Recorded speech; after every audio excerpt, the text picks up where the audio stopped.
All right, I want to make a quick video about our mini bike we just finished. It's all electric on a doodle bug frame.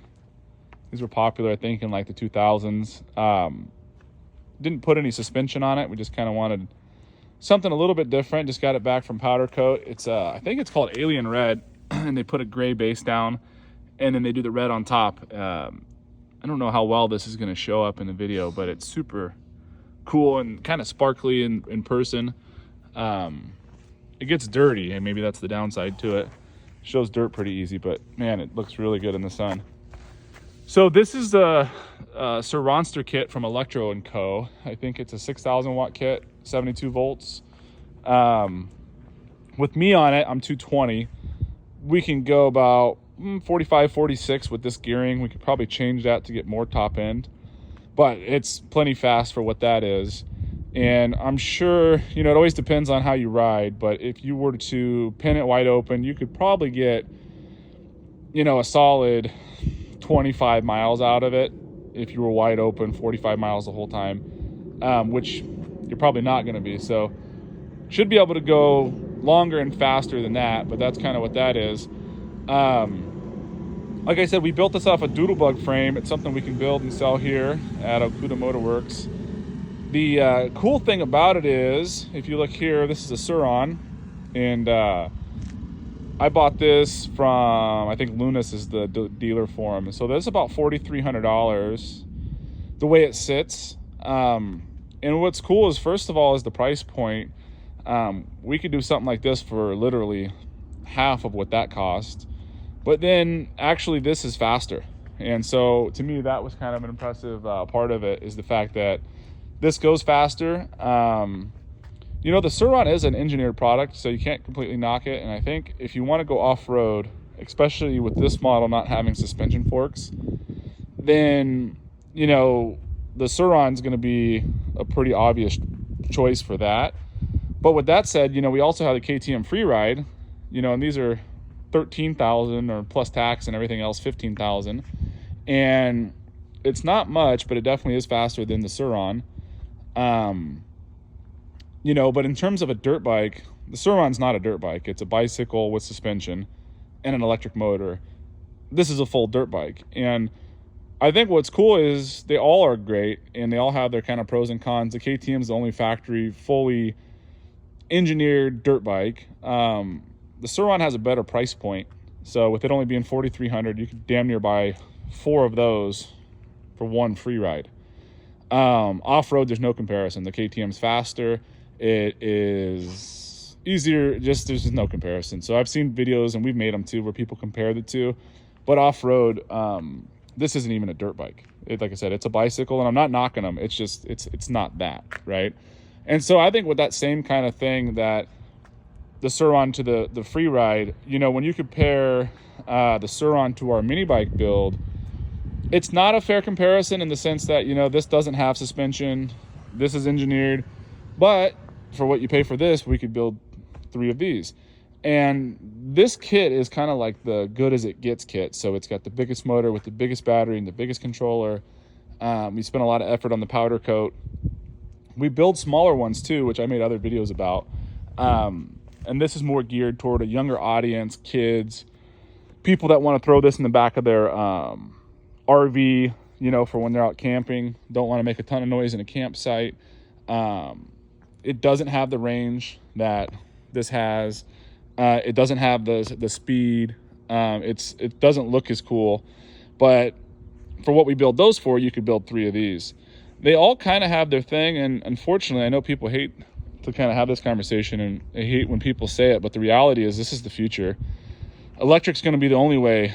Right now, the battery is limited, but in terms of speed, affordability, and now there's a legality component where you're not allowed to ride things that are gas.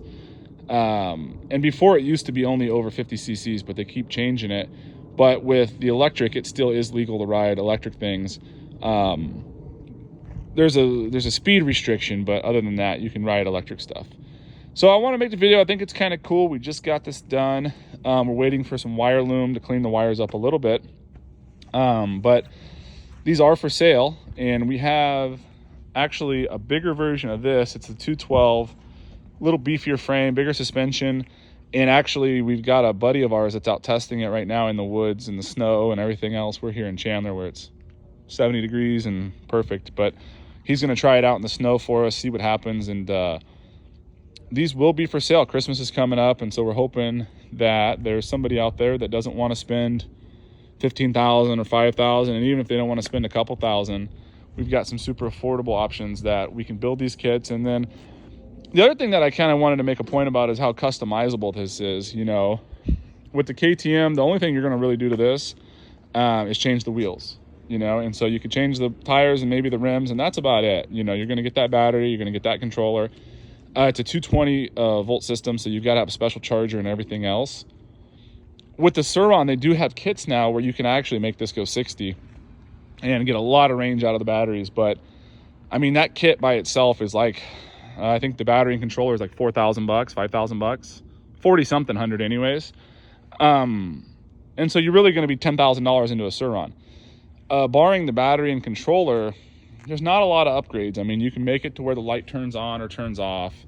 You can change the tires. But if this breaks, I don't even know where you go or what you do. Bicycle shops cannot legally service them. So it's kind of up to you to either find an independent person to service it, or you got to do it yourself. With this, every component on it, we buy, provide, sell. You know, these batteries usually last 2,000 to 3,000 charge cycles, but if you wanted to upgrade, downgrade the battery, you can. They're also resellable. There's a big aftermarket in terms of just the demand for used batteries, because they are pretty expensive. I think like the Surron battery, this is $800. The motors, sprockets, you know, these are a lot of components you'll see on a regular mini bike.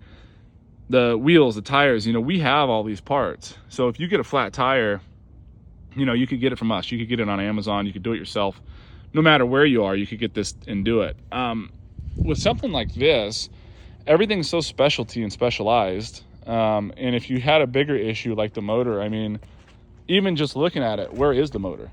You know, clearly it's obvious down here, but how you get to it, and I mean, it's quite the undertaking to service or repair it. The batteries aren't terrible. I've never had this one out, but somehow this basically pops up. I got to open it with this. So this pops up, and that whole battery pack, I think it's just 2 bolts. It slides out. But even a stock battery on this is about, I think they're $2,700 or $3,200 or something like that. Costs more than this whole build just for the battery. So with this, there's a big aftermarket. You know, if you bought this for your son or daughter, or if you bought it yourself, you want to change the color. You know, that's easy to do. You can get any color you can imagine. The handlebars, you know, you can put motorcycle handlebars. You can stick with the mini bike handlebars that come with it. Wheels and tires, there's a full assortment of things for that. And then, of course, we can upgrade, downgrade the battery, the engine. If something breaks, I mean, they're hard to break. But if something does break, super easy. Everything's accessible. Here's the battery. There's 2 straps. That pops off. Same with the engine. The controller is just up underneath here. Sorry, let me see if I could do that without making it so dizzying. That's where the controller is. And that's it. So it's real simple to fix, to repair, to maintain. At any rate, if you have any questions, feel free to reach out. We'd be happy to help if we can.